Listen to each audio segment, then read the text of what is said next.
toutes et à tous. Merci d'être aussi nombreux pour cette conférence qui s'annonce, je pense, passionnante pour les directions juridiques. Donc aujourd'hui, on va échanger avec notre panel sur la question de la digitalisation de la direction juridique expliquée au COMEX, les best practices. Je me présente, je m'appelle Sia Mayadi, je suis avocate, ancienne directrice juridique et j'ai fondé la société Juridi Legal Design en 2019. Donc, j'imagine que vous connaissez déjà le legal design. Donc je laisse nos invités se présenter à vous. Cédric ? Oui, bonjour à toutes et à tous. Donc je suis Cédric Tessieux, je suis le directeur juridique groupe d'Orange. Et donc je ne sais pas après, si vous voulez qu'on présente les directions juridiques, comment vous voulez faire. Je peux peut-être présenter rapidement et vous expliquer. Donc la direction juridique d'Orange, c'est un peu plus de 300 personnes en France et à peu près autant à l'étranger. Et donc on intervient sur un certain nombre de domaines d'activité en essayant d'être au plus proche des différentes divisions et directions auxquelles on apporte notre soutien juridique, ce qui fait qu'on est assez présent dans l'organisation et aux différents niveaux de l'organisation, ce qui d'ailleurs est un élément intéressant dans le cadre de la digitalisation dont je pense qu'on va en reparler. Dont on va en parler tout à l'heure et c'est vrai que c'est passionnant. Monsieur Ginestier. Oui, Philippe Ginestier, j'ai une vocation à être avocat, donc je suis avocat. Je suis avocat d'affaires et j'ai une passion à la techno. J'ai créé une Legal Tech, Gino Legal Tech, qui est spécialisée dans la gestion de contrats, qui menait une activité quand même très large, puisque ça va de l'automatisation de la génération des contrats à leur négociation, leur validation en interne, la signature évidemment, le suivi de l'exécution du contrat, et puis on en parlera, un outil maintenant formidable pour donner du pouvoir aux directions juridiques, c'est les analytics. Les contrats contiennent un nombre d'informations incroyables sur l'entreprise, plutôt mal exploité parce que tout ça n'est pas aujourd'hui mis en base de données, alors qu'évidemment, avec la gestion automatisée des contrats, tout cela vient automatiquement dans une base de données qui est une source d'informations extrêmement puissante. Grégoire Miot, je suis également, alors là pour le coup, ancien avocat plutôt. Je l'ai lâchement fui pour me jeter dans les bras de la Legal Tech il y a quelques années. Me sentais plus proche de la technologie que du droit, mais finalement on y est très proche. Je travaille aujourd'hui avec donc Wolters Kluwer. Vous connaissez sans doute le groupe plutôt pour ses activités historiquement papivores. Je suis plus particulièrement impliqué dans ce qu'on appelle la legal software de Wolters Kluwer. J'ai différentes activités, dont Chief Evangelist. Marie m'en parlait à l'instant. J'ai le plaisir d'être leur saltimbanque qui me permet d'avoir le plaisir d'être avec vous aujourd'hui pour vous parler des choses que l'on fait sur la digitalisation. Et en particulier ce que disait également Philippe, il y a beaucoup de choses aujourd'hui qu'on va pouvoir vous expliquer, j'espère, vous éclairer sur un certain nombre de sujets sur la digitalisation expliqués au COMEX. Bonjour, Benjamin Grain. Moi, je suis également avocat. J'ai monté le cabinet Inside il y a 3 ans. J'ai un parcours avant de 6 ans en direction juridique. J'ai aussi un passé d'acheteur. Et Inside on accompagne nos clients dans tous les sujets, alors principalement digital, data, privacy, mais maintenant aussi droit des affaires, et aussi sur une grande partie consulting, on pourrait dire, sur tout ce qui est la transformation digitale. Donc on aide les directions juridiques dans leur réflexion de structuration, d'organisation, de choix de solutions. Donc le cabinet a été monté il y a 3 ans et aujourd'hui on a la chance d'être une équipe de 14 où on accompagne énormément de clients sur des sujets divers et variés. Bonjour, donc vous m'entendez ? Oui, Marie Champet, je suis directrice juridique et compliance officer de la maison Dior Couture que j'ai rejoint il y a 1 an et demi. Avant ça, j'ai travaillé 12 ans chez Accor et avant ça, j'ai été avocate. Donc aujourd'hui, Dior Couture, c'est une vingtaine de personnes dans l'équipe juridique à Paris, une dizaine réparties sur les différents continents. Voilà. Très bien, merci Marie. Donc avant de rentrer dans le vif du sujet qui est celui de comment expliquer la digitalisation au COMEX, Monsieur Ginestier, on aimerait bien évoquer avec vous le contexte actuel dans lequel évoluent les directions juridiques et les entreprises de façon générale. Les directions juridiques, c'est clair, ont changé totalement de dimension d'une direction plutôt mineure, qui même à une époque s'appelait secrétariat général, c'est devenu une direction majeure des entreprises. Majeure parce que Notre société évolue, elle est de plus en plus régie par le droit, plutôt que par des règles que nous reconnaissons et que nous nous imposons. On le voit bien dans les contrats ne cessent d'augmenter de volume et de nombre, tout est contractualisé. Et deuxièmement, on est dans une société en évolution extrêmement rapide, en disruption, et tout cela appelle, évidemment, il y a une explosion des domaines du droit. C'est incroyable, chaque année naît un nouveau domaine du droit, avec des portées importantes. Alors, le plus important récemment, et qui dépasse largement le domaine du droit, mais qui, fort heureusement, nous retombe, parce que c'est une réflexion magnifique, c'est le sens des entreprises, la mission, la raison d'être, etc. C'est fondamental, parce que ça va être un terrain d'expérimentation compliqué, dangereux, mais indispensable.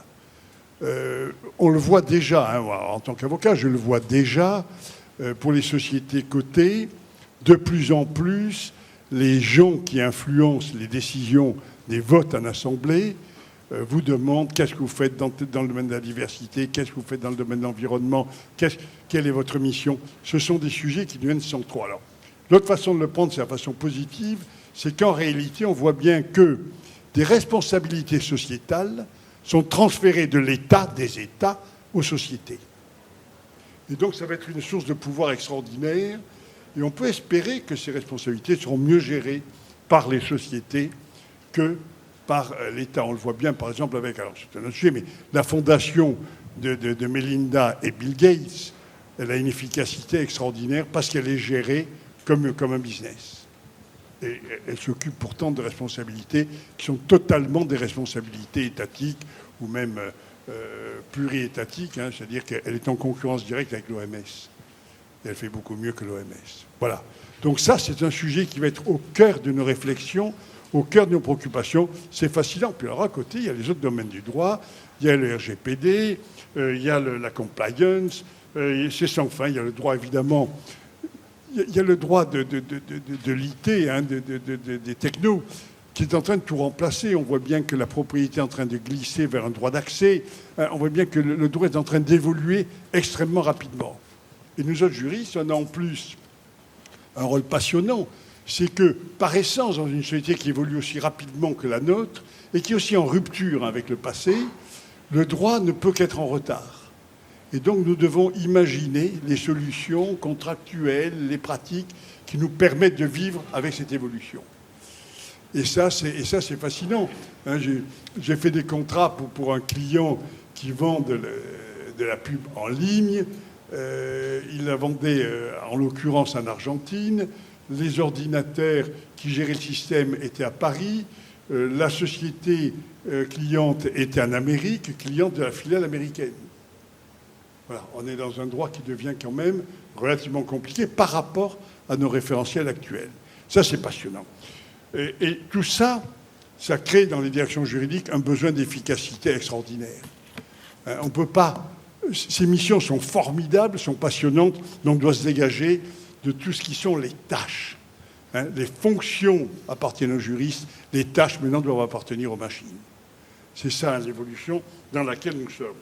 Alors, les grands domaines, c'est l'automatisation des contrats, qui amène en réalité, en créant des automates, on appelle ça des robots, ce sont des robots qui permettent de produire des contrats.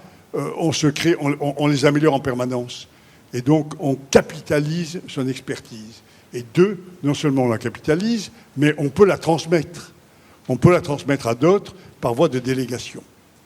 Donc, la direction juridique prend un impact formidable. Vous déléguez la génération des contrats aux commerciaux, par exemple. Vous suivez quand même, quand vous le voulez, ce qui se passe. Ils ne peuvent rien changer sans votre accord. Et puis vous suivez la négociation, car on assiste à la négociation, etc. Vous suivez l'exécution. Et après, vous avez les analytics, je vous l'ai mentionné. Les analytics, ça va être une source extraordinaire de connaissances pour l'entreprise. Mais extraordinaire. Chaque fois qu'on a des masses de données et qu'on fait de l'analytique, de l'analyse, on appelait ça avant du data mining, mais les noms changent, il faut bien qu'on ait l'air moderne. Les analytics, c'est extraordinaire ce qu'on apprend.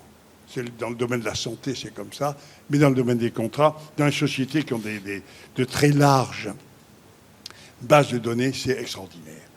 Le deuxième domaine, c'est le NLP, le traitement du langage naturel. Ça, c'est ce qui vous permet, vous l'utilisez à peu près tous, d'avoir accès à la jurisprudence d'une façon extrêmement rapide et extrêmement efficace. C'est ce qui vous permet de faire des audits automatisés, de gérer les risques. Vous avez ensuite des outils sophistiqués de gestion de la conformité, parce que ça devient vraiment avec des risques financiers et pénaux extrêmement importants. Donc vous devez d'être extrêmement présent et efficace. Voilà. Et donc, vous devez, dans tout ça, ne lâchez pas, vous devez choisir vos outils. Vous devez définir vos besoins et choisir vos outils. Ne pas laisser à la direction des achats. Alors, en tant que maintenant que LegalTech, des fonds de traite avec la direction des achats, c'est très bien pour négocier les prix, ils sont formidables. Ça, c'est leur métier. Mais pour choisir les outils, c'est vraiment pas leur métier. Et ils les choisissent sur des critères qui ne sont pas ceux qui vous correspondent. Et on voit souvent un désaccord entre la direction juridique et la direction des achats. Ne laissez pas faire, c'est à vous à choisir vos outils. C'est stratégique pour vous. Très bien, ça fait la transition avec la question que je souhaite poser à Benjamin. Si on considère que cette prise de conscience est faite, ou en tout cas en cours d'évolution dans les directions juridiques, est-ce que vous pensez que les directions juridiques ont le savoir et sont capables d'identifier et de quantifier leurs besoins, comme vient de le mentionner M. Ginestier? Alors, c'est un très vaste sujet. Moi, mon analyse est de dire que j'ai des doutes, et pour en discuter avec pas mal d'interlocuteurs, sur vraiment la capacité, on va dire, des directions juridiques parfois à identifier leurs besoins. Je vais expliquer. Je suis totalement, évidemment, en phase avec ce qui vient d'être dit, ne pas laisser la place à la direction des achats, ne pas laisser les achats ou éventuellement d'autres métiers prendre la main sur des outils qui sont purement juridiques et pour lesquels, normalement, la direction juridique devrait être le chef de projet. Et alors, c'est là où on a un mot qui fâche parce que, on va dire, dans notre formation de juriste, qu'on soit avocat ou pas d'ailleurs, mais dans notre formation juridique, la notion de gestion de projet, chef de projet, c'est pas quelque chose qui est inhérent. C'est quelque chose qu'il faut qu'on apprenne. C'est une manière de réfléchir qui est totalement différente.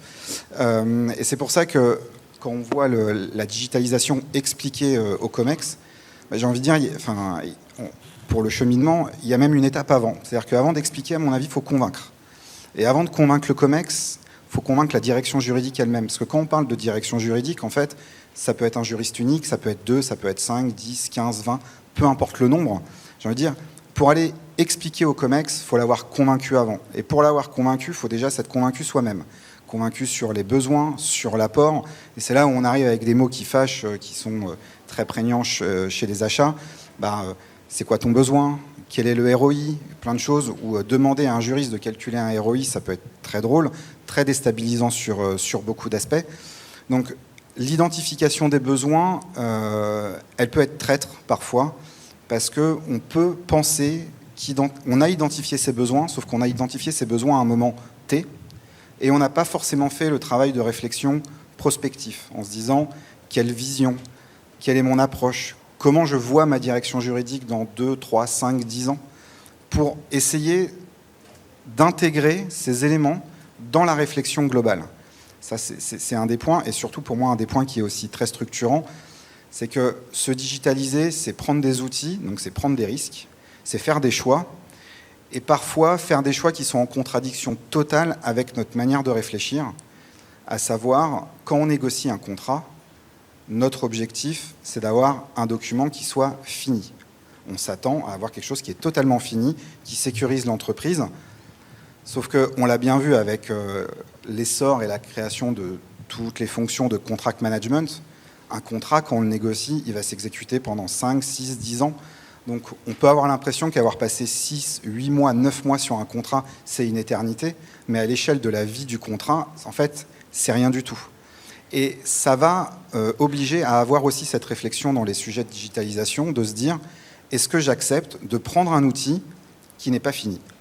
Est-ce que j'accepte de mettre, c'est galvaudé un terme parce que c'est utilisé à tort et à raison, la notion d'agilité, mais est-ce que je vais accepter de me dire, ma cible, c'est ça, l'outil idéal, ça serait celui-là, mais je ne suis pas capable de mettre les ressources en face, ou je n'ai pas la maturité, ou je n'ai pas encore assez abouti mon projet, et je vais peut-être voir quelque chose d'un peu plus simple, facile d'utilisation, facile d'accès, pour ensuite grandir, identifier plus facilement mes besoins, parce que rédiger un cahier des charges, et je sais que Marie évoquera le sujet après, mais vous rédigez votre cahier des charges maintenant, vous vous remettez dessus dans 6 mois, c'est déjà plus le même. Donc il faut accepter aussi de se dire que ça va évoluer et de ne pas voir trop loin de manière à pouvoir évoluer et faire en fait comme beaucoup de directions métiers font dans des entreprises, potentiellement au bout de 3 ans se reposer la question est-ce que c'est encore l'outil adéquat pour éventuellement en changer.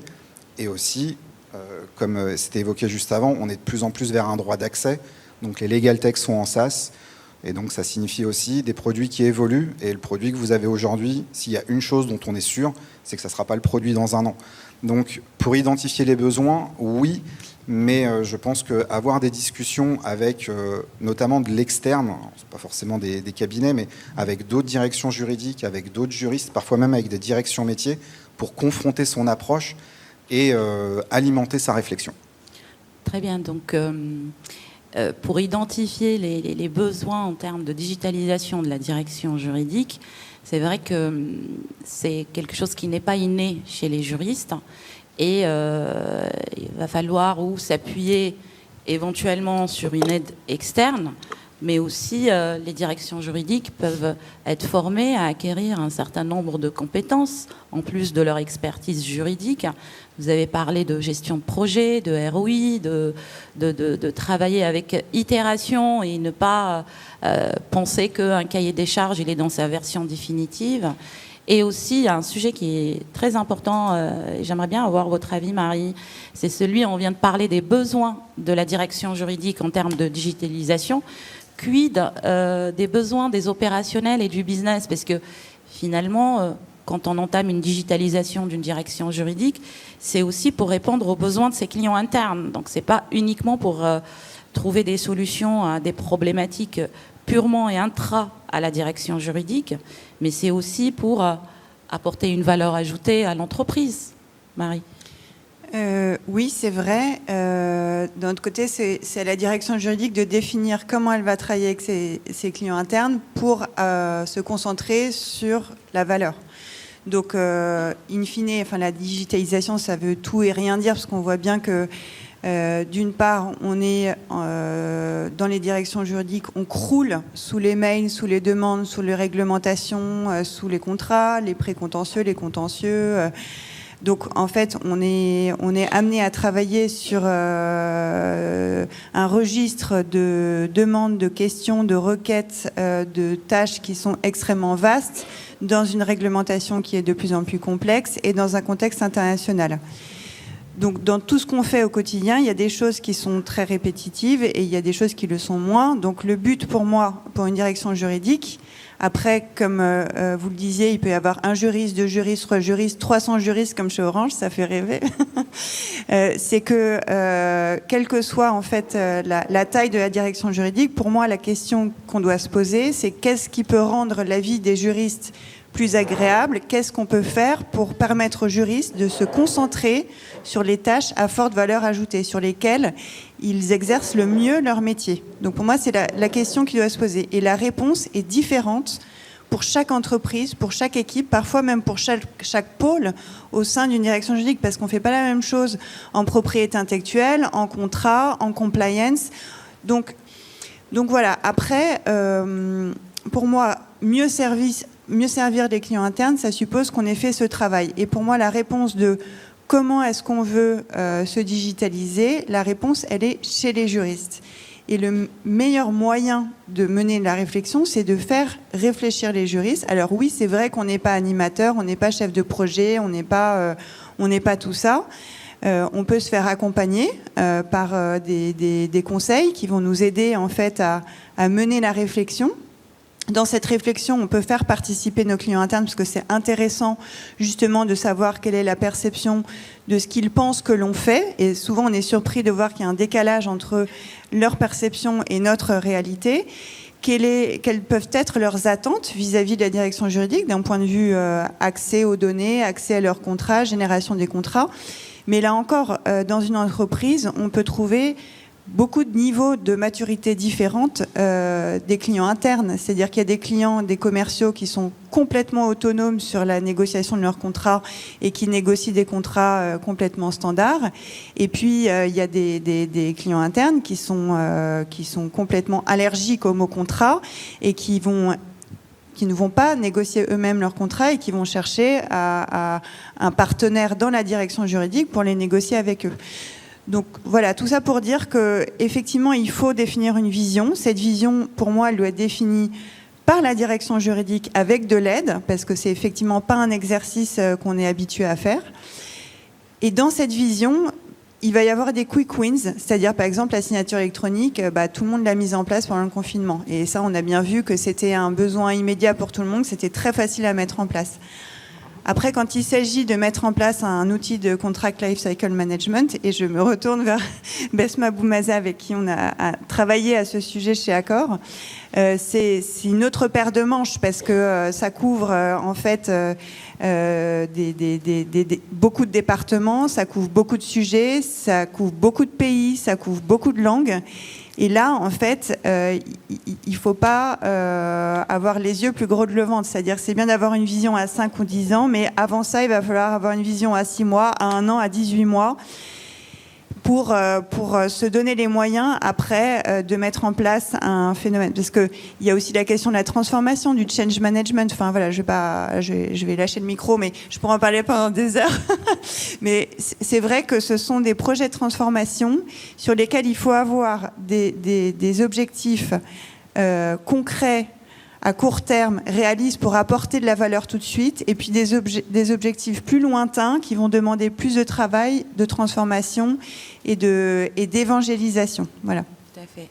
Donc effectivement, comme on vient de le voir, les domaines sont vastes, et aussi le positionnement de la direction juridique dans ce vaste monde qui est la digitalisation, forcément, le positionnement en interne, il évolue. Qu'en pensez-vous, Grégoire? L'utilisation des outils digitaux et positionnement de la DJ en interne. Oui, ce qui est intéressant, ce que j'aime beaucoup de ce que disait Marie, c'est qu'il y a une question de posture de la direction juridique.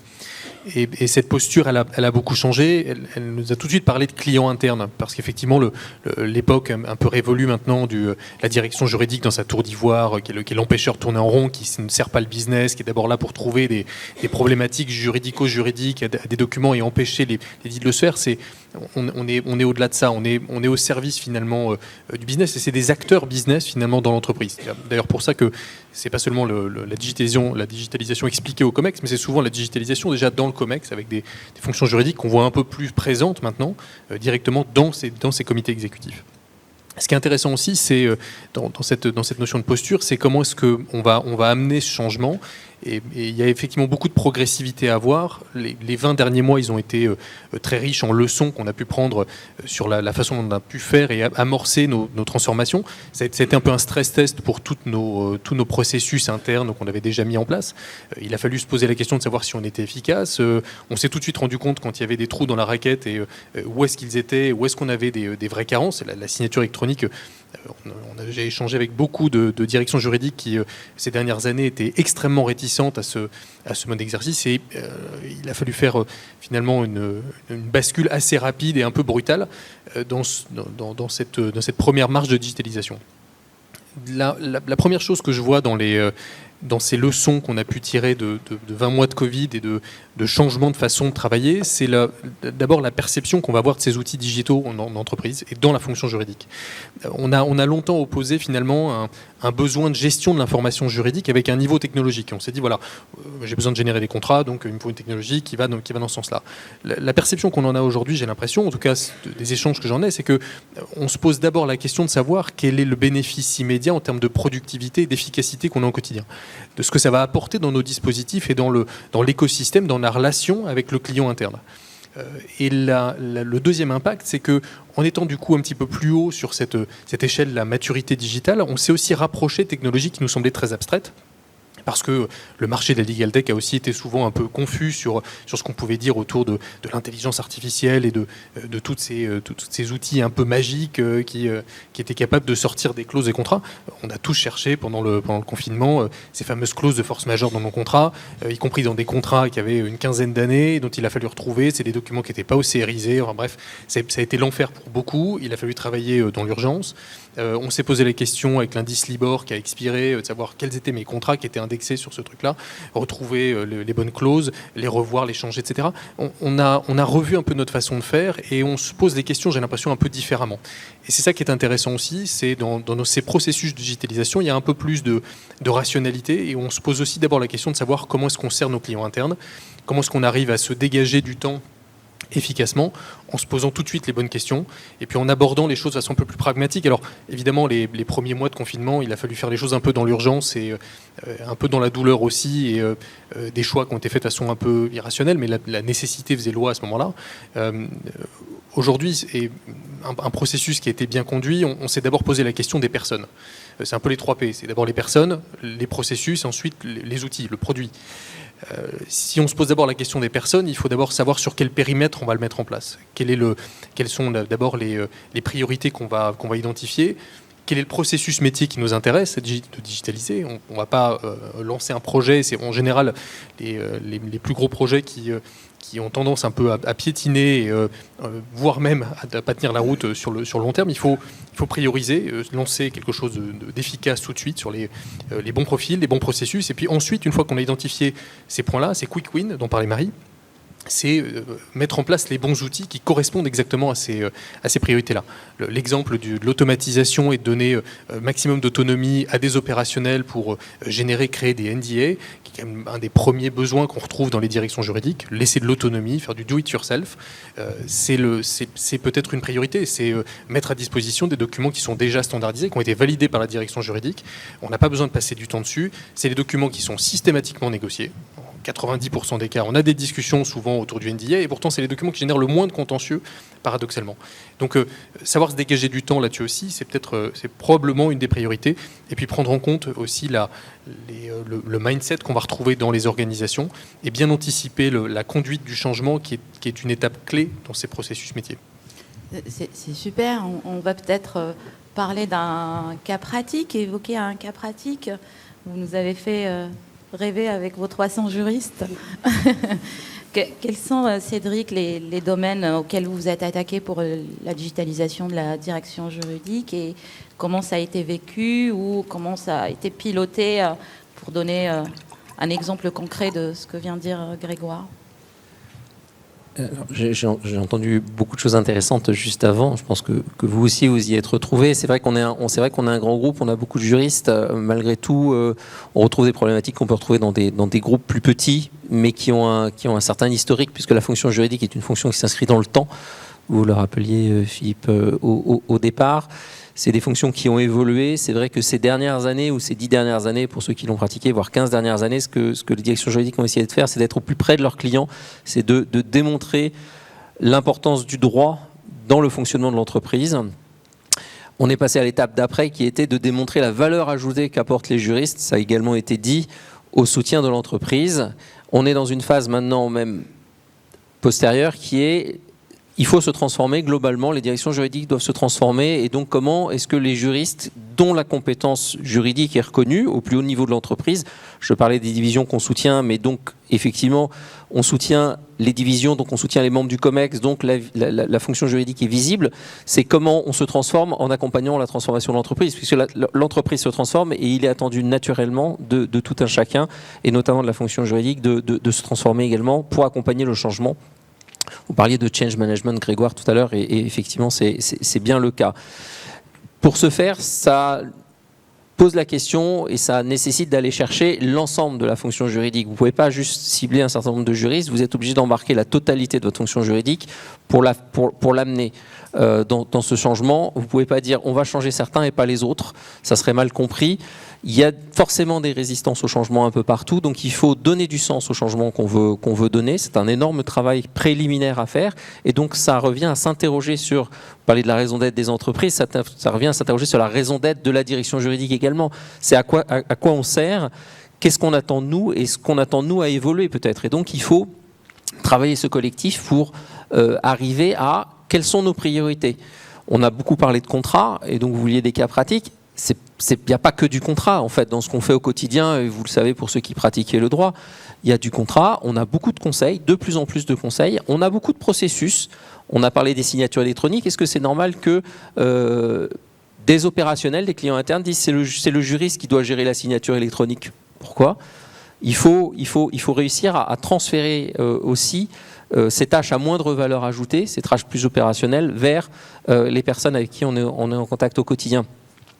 Ce qui fait que chez Orange, ce travail, on l'a mené, ça fait des années qu'on le mène, en essayant de se focaliser sur quels sont les besoins, et en commençant par les besoins sans doute les plus simples et les plus évidents, parce que il n'y a rien de tel que de proposer des produits qui ne sont pas acceptés par les juristes qui doivent les utiliser, puisqu'en fait vous avez perdu du temps, de l'énergie, vous êtes à côté de ce qu'on attend de vous. Donc en fait, ce travail d'appropriation et de réflexion, il est mené, et donc il faut commencer par des choses simples, des quick wins. J'entendais, je crois que c'est Marie qui utilisait le terme tout à l'heure, il faut que vous ameniez des quick wins pour pouvoir entraîner l'ensemble du corps social. Le quick win, c'est évidemment la signature électronique, on a tous été confrontés, on n'avait pas le choix.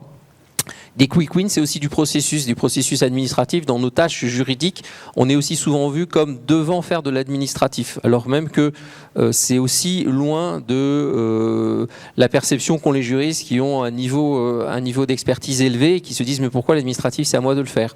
Donc c'est de retravailler des processus administratifs simples qu'on peut processiser. Donc ça passe aussi par du process, et ce process se traduit souvent, une fois qu'il est construit, réfléchi, par de la digitalisation, puisqu'on arrive à coller dessus du robot, à coller dessus du workflow, à coller dessus un certain nombre de choses. Donc ce travail, on le fait petit à petit.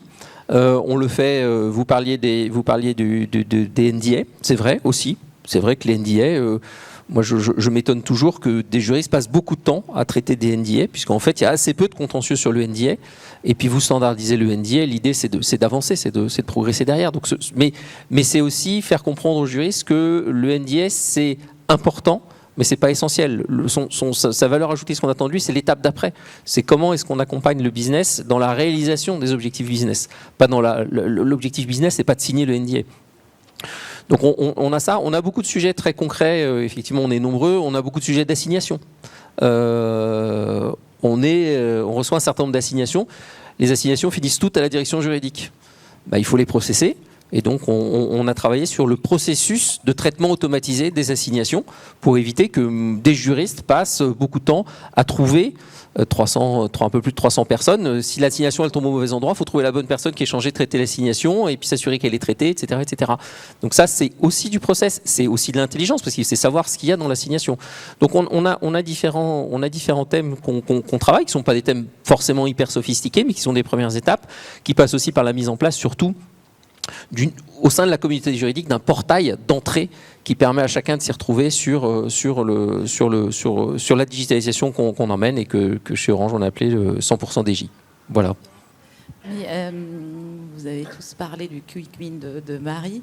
Marie, vous nous dites un mot sur, on vient de voir qu'il y a le NDA, il y a des documents qui sont importants, mais peut-être qui ont un peu moins de valeur ajoutée dans le business de l'entreprise. Est-ce que vous pouvez nous dire un mot sur, on va dire, contrat complexe versus contrat standard dans une démarche de digitalisation d'une direction juridique? Oui, alors je vais enfoncer des portes ouvertes, mais c'est évident que des contrats qui sont très standards, très répétitifs, ils se prêtent très bien à l'automatisation. Ça peut être aussi une première étape pour une direction juridique qui commence ou entame sa digitalisation pour mieux expliquer ou convaincre le top management. À condition que ce soit la priorité qui est définie par la direction juridique à un instant T. Parce que pour onboarder ses clients internes, il faut déjà être prêt soi-même à le faire, être convaincu que ces clients-là sont ceux avec lesquels je veux le faire parce que je vais faire gagner du temps. Enfin, tout ça s'inscrit dans une stratégie plus globale. Après, des contrats complexes, donc ils vont moins se prêter à l'automatisation. Néanmoins, ils vont contenir des données qui sont critiques. Et souvent, justement, les contrats plus complexes, c'est des contrats dans lesquels il va y avoir des données critiques. Ça peut être des contrats très longue durée qui vont beaucoup intéresser nos clients internes, le COMEX, etc. Donc ces contrats-là, ils vont se prêter à d'autres exercices de digitalisation, notamment pour collecter la data et pour être capable d'aller rechercher la data, créer des alertes, créer du contenu. Donc c'est vrai que voilà, selon la typologie de contrat, l'enjeu qu'il va avoir pour l'entreprise, on va se pencher dessus sous différents angles selon l'intérêt qu'il va comporter. Voilà, je vous apprends rien, mais... Très bien. Et donc, on s'accorde à dire qu'il faut toujours un processus. C'est pas une démarche qui se crée toute seule. Donc, il faut processer pour réussir sa digitalisation. Grégoire, comment s'y prendre ou comment se faire accompagner ou comment on peut imaginer un processus métier de bout en bout? Le vrai risque, c'est justement de ne pas se poser la bonne question et de partir bille en tête en se disant j'ai une intime conviction que cet outil il est fait pour nous et de ne pas avoir aligné le bon processus métier derrière. C'est le meilleur moyen de mettre un outil qui ne sera pas utilisé et de maintenir et d'entretenir finalement cette culture du shadow IT, c'est-à-dire de ne pas avoir réussi à faire sa conduite du changement en interne et d'avoir des gens qui continuent de travailler un petit peu dans leur coin, de continuer d'utiliser leur tableur Excel, de continuer d'utiliser leurs petits dossiers organisés, etc. et de ne pas avoir d'adhésion autour de l'outil. Donc, la bonne méthodologie, c'est évidemment de se faire conseiller. Et là-dessus, il faut vraiment capitaliser tant sur les conseils. Alors, vous pouvez avoir du conseil externe. Vous avez des équipes, des digital champions en interne parfois qui accompagnent des processus de digitalisation. Il faut savoir aussi imposer sa vue métier. Ce qui est très difficile pour les outils de la Legal Tech et pour la digitalisation de la fonction juridique en entreprise, c'est que c'est souvent à la croisée de beaucoup de départements. Et donc les équipes achats vont vous dire, mais attendez, nous on a des outils procurement qui comprennent et qui savent utiliser les contrats. La finance va vous dire exactement la même chose parce que si vous gérez des assignations, ça veut dire que vous gérez potentiellement du contentieux. Du contentieux, c'est de la provision, donc c'est des outils finance. On a besoin d'être là-dessus aussi. Donc c'est toujours à la croisée de tout ça. Et donc assez souvent, ces outils métiers à faire rentrer en interne, il faut parfois les pousser un peu avec un chausse-pied pour les faire rentrer dans un écosystème IT qui est parfois assez souvent chargé, qui est de plus en plus chargé finalement avec des outils qu'on a sur tous les sujets. Et il faut souvent rajouter d'ailleurs d'autres sujets parce qu'on a un outil contrat, on a un outil compliance. Donc il faut avoir une certaine cohérence sur les priorités et savoir avoir un petit peu aussi une vision à long terme, savoir ce qu'on va vouloir mettre dans cet outil à terme et lui faire suffisamment de place. Sur la méthodologie, ensuite, c'est évidemment se faire conseiller par l'éditeur qui va vous accompagner. C'est un peu une évidence, mais en général, c'est des gens qui ont vu déjà beaucoup de vos pairs, qui ont vu pas mal de processus métiers, qui ont souvent embarqué aussi de l'expertise métier. C'est des outils qui comprennent la fonction juridique. C'est pas des boîtes à outils vides qui n'ont jamais vu de fonction juridique en entreprise. Donc il faut aussi se faire confiance, ce qui est très difficile quand on arrive dans un atelier de recueil de besoins. Ensuite, avec l'éditeur, on se retrouve et on se regarde dans le blanc des yeux en disant bon, alors qu'est-ce que vous voulez sur votre tableau de bord? Je ne sais pas. Qu'est-ce que je vais mettre sur mon tableau de bord? Il faut aussi avoir les bons conseils derrière et savoir ce qu'on recherche avec cet outil-là. On peut se demander est-ce que je veux le nombre de contrats que j'ai en cours aujourd'hui? Mais c'est peut-être pas la métrique, c'est peut-être pas l'analytique dont parlait Philippe tout à l'heure. On a besoin d'avoir une finesse, une intelligence autour de la donnée pour savoir tirer parti de tout ce qu'on va stocker dans cet outil-là. Et donc peut-être plutôt s'intéresser au nombre de contentieux qui sont actuellement en cours, ouverts auprès de certaines personnes, savoir exactement quelle est la performance qu'on a autour de nos cabinets d'avocats, combien est-ce qu'on a d'engagés en ce moment, et faire un rapprochement avec les cabinets d'avocats qui travaillent avec nous, ou le nombre de contrats par rapport au temps qui est passé dessus, par rapport à la valeur de ces contrats-là. Il faut savoir aussi aller un petit peu plus loin, et pour ça, naturellement, ce que disait Benjamin tout à l'heure, c'est pas forcément quelque chose qui est inné auprès de la fonction juridique. On vous attend sur autre chose. Et là-dessus, il y a des expertises qui sont là pour vous accompagner, vous aider. Je pense qu'il ne faut pas avoir peur de demander de l'aide sur ces projets-là. Très bien. Et ce qui nous amène à demander à Benjamin, par rapport à le fait que la direction juridique a les capacités, finalement, ou pas, de gérer un projet de digitalisation toute seule, ou pas, quels sont les autres ingrédients qui rentrent en compte, et notamment pour embarquer les autres équipes et les autres directions en interne dans un projet comme celui-ci? Alors, le sujet est passionnant et très dense. Il y a énormément de choses qui ont été dites. On parlait des personnes, produits, process. Déjà, la digitalisation expliquée au COMEX, il faut déjà se mettre d'accord sur ce que c'est que la digitalisation. C'est-à-dire que ça fait partie des termes qu'on emploie très régulièrement, je pense qu'on pose la question à toutes les personnes qui sont ici sur comment vous définiriez la digitalisation. Il n'y en a pas un qui va donner la même définition parce que c'est une approche qui est personnelle, qui peut être propre au service, à l'entreprise. Moi, ma définition, c'est de dire que la digitalisation, c'est permettre l'évolution, l'adaptation des process, des outils grâce à la technologie. Quand on part de ce constat-là, on a parlé de la maturité, on a parlé justement de l'accompagnement au changement. On se pose aussi souvent la question de savoir si un outil il est légal pour le légal, ou est-ce qu'il va être légal pour le légal, mais aussi pour les autres métiers. Donc comment on va emmener les opérationnels, les clients internes à l'utilisation de l'outil. Un outil, c'est comme n'importe quel outil, ça peut être le plus beau du monde, s'il n'est pas utilisé, mal utilisé, pas rempli, à la fin, il ne servira à rien. Et on a mené beaucoup de réflexions, et après de nombreuses discussions, en fait, si moi, il y a un maître mot que je retiens, c'est le temps. En fait, on peut tout faire quasiment, mais chaque juriste, chaque direction juridique, et pas que ces métiers-là, on court après le temps. Comment, pour me former, il faut que j'ai du temps. Pour gagner du temps après, il faut que j'accepte d'en perdre au début. Et selon qu'on ait bien identifié ses besoins, ou que l'on ait les compétences ou pas en interne, mener un projet de digitalisation au sein d'une direction juridique, c'est accepter d'allouer du temps à une personne, qu'elle soit interne ou externe. Je peux avoir une personne, et je pense que c'est d'où la création aussi de toutes les fonctions de LegalOps, d'avoir une vision transverse sur les opérations juridiques au sens large. Mais je peux avoir quelqu'un qui a ce côté, on va le dire, geek, qui aurait envie de mener à bien ce projet, qui a une vision gestion de projet, mais qui est un juriste qui a à gérer son day-to-day, qui a son quotidien. Comment je le décharge ? Comment je le décharge ? Parce que de croire qu'on va donner un projet de digitalisation à quelqu'un en plus de la charge qu'il a au quotidien, c'est une aberration, et je parle en connaissance de cause, parce que je l'ai vécu. Et qu'est-ce qui se passe ? En fait, on commence à communiquer dessus, et puis 6 mois, 7 mois, 9 mois, 10 mois après, il n'y a toujours rien qui est sorti. Puis ça crée une frustration, ça crée une déception. Et en fait, au moment où ça sort, c'est déjà plus d'actualité. Donc, c'est comment j'alloue du temps à la personne. Soit en prenant du conseil externe, comme font en fait toutes les directions métiers, tous les clients internes, les achats, le RH, le marketing. Enfin, ils font tous appel à des consultants externes quand ils ont besoin sur des projets particuliers. Il n'y a que nous, les directions juridiques, où on estime que c'est soit trop confidentiel, soit que les autres ne savent pas. Enfin, je n'ai pas encore forcément la bonne explication ou la bonne raison, je suis preneur. Donc c'est soit se dire, j'ai quelqu'un en interne qui a envie, et dans ce cas-là, je vais le décharger, soit je n'ai pas la compétence en interne, mais je vais en profiter pour faire appel à quelqu'un qui va nous accompagner dans ce projet, et en même temps faire monter en compétence une personne en interne qui va pouvoir gérer, accompagner, expliquer à la personne qui vient de l'extérieur comment fonctionne l'entreprise, comment fonctionne le service, quelle est l'approche de la direction juridique.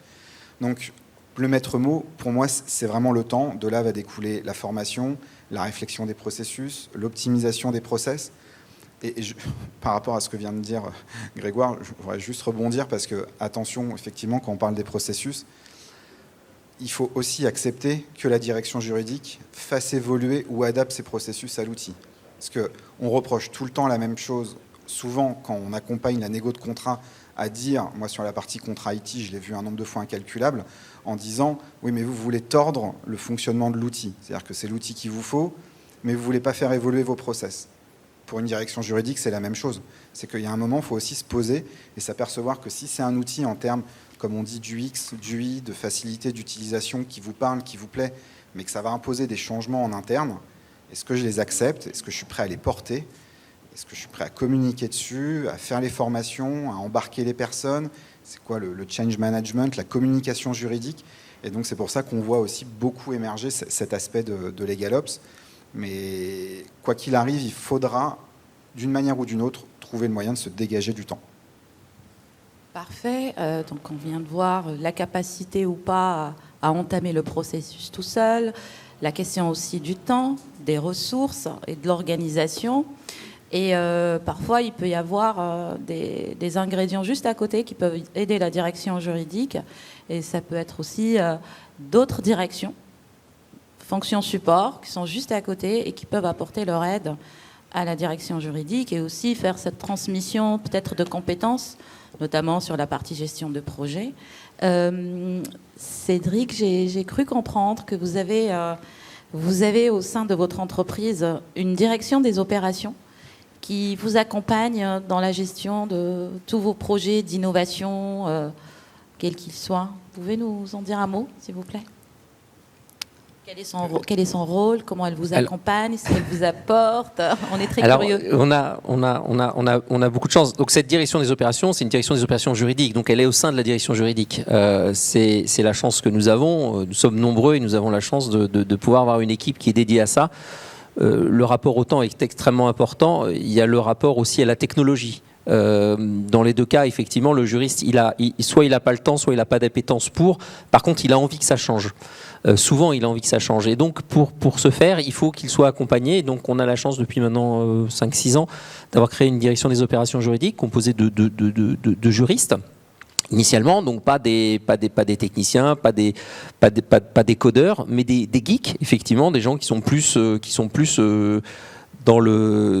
dans l'appétence technologique et donc qui accompagnent et qui prennent sur eux de préparer, d'accompagner, de livrer et de faire les interactions avec le reste des acteurs, que ce soit des acteurs externes ou également, et c'est la chance d'être dans une boîte un peu IT, télécom, des acteurs internes, puisqu'on est capable de développer en interne nous-mêmes un certain nombre d'éléments, de process, d'outils, et de rajouter, avec le recul que peut avoir cette direction des opérations juridiques, aussi une couche supplémentaire, pour en revenir à l'impact que ça peut avoir sur le COMEX, c'est aussi de réfléchir à comment est-ce qu'on communique sur ce qu'on fait pour que cette perception du travail qui est naturellement juridique ait aussi un aspect qui est d'utilité pour l'entreprise et qu'on voit de manière très claire sous forme de KPI ce qu'on est capable de livrer. Ces KPI, ça peut être des KPI chiffrés, mais aussi il faut trouver le moyen de bien les présenter et de montrer leur évolution dans le temps en disant que oui, également, on accompagne la transformation de l'entreprise. Super, très bien. Et en parlant de COMEX, en fait, tout ce qu'on vient de voir depuis le début, c'est vraiment le fil conducteur et tous les ingrédients que peuvent utiliser une direction juridique pour convaincre et expliquer la digitalisation d'un certain nombre de fonctions ou de tâches. Monsieur Ginestier, vous avez dit une phrase quand on a préparé qui m'a marqué. Vous avez dit, de toute façon, le COMEX est concerné directement par les enjeux sociétals en termes d'inflation de la matière juridique, et donc ils engagent aussi leur responsabilité, et donc leur expliquer et leur convaincre, eux-mêmes sont à l'intérieur de la machine et ils doivent prendre conscience de ça. Donc j'ai envie de vous dire, pour conclure cette conférence, quels sont, à votre avis, les bénéfices de la digitalisation et aussi le rôle que peut avoir le COMEX, ou en tout cas le top management dans une société, les instances dirigeantes qui sont aussi concernées par cette effervescence et cette évolution des matières juridiques? On a une période de rupture, hein, c'est évident, et ces périodes se caractérisent par le fait que les opportunités et les menaces sont énormément inflatées. Hein, il y a énormément d'opportunités dans notre monde, on le voit, ça s'appelle les GAFAM, hein, si on prend l'exemple le plus fantastique. On a créé des richesses inimaginables. Et deux, évidemment, il y a les menaces, et on voit toutes les sociétés qui disparaissent les unes après les autres parce qu'elles n'ont pas su s'adapter. C'est ça l'enjeu pour le COMEX. On est dans une société, on l'a dit au début, qui est de plus en plus gérée par le droit. Et le COMEX, le droit par exemple, la réactivité du service juridique détermine le time to market. Hein, quand vous êtes dans un métier où on relationne avec le client par les contrats, la rapidité de création du contrat va être un élément important, voire déterminant parfois pour gagner des marchés. Et on voit ça partout, hein, le time to market. Deux, tout ce qui est le monde, hein, de la conformité est un monde très menaçant pour les dirigeants. Donc les dirigeants doivent, et ils le savent, avoir des services juridiques performants. Alors l'enjeu de tout cela, c'est le succès de la direction juridique, parce que on est dans un monde qui se digitalise et le juridique n'y échappera pas. Et deux, c'est tout aussi important, c'est le bonheur des juristes. Notre société nous amène une chose, un des éléments les plus fabuleux que va nous amener notre société, qui amène aussi ces menaces, hein, on est d'accord, c'est que nous allons vers un monde où on ne fera plus de répétitif.